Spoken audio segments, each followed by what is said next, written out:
आत्ताशी गोळ गावला. अरे काय करतोय तू? अरे मला सगळे येतं थांब.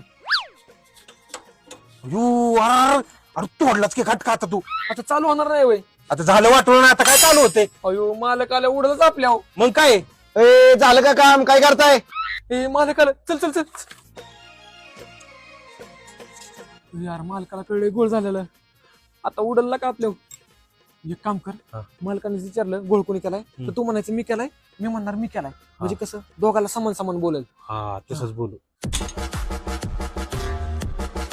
अरे कुणी गोळ केलाय? त्याचा चालू आहे नाही ती. मी गोळ केलाय. अरे कशाला गोळ करायचा, नीट काम करायचं ना. अहो मालक तर ह्याला मागा सांगतो धरपडा जाऊ नको, तरी बळच गेलं ही. नीट काम करत जा.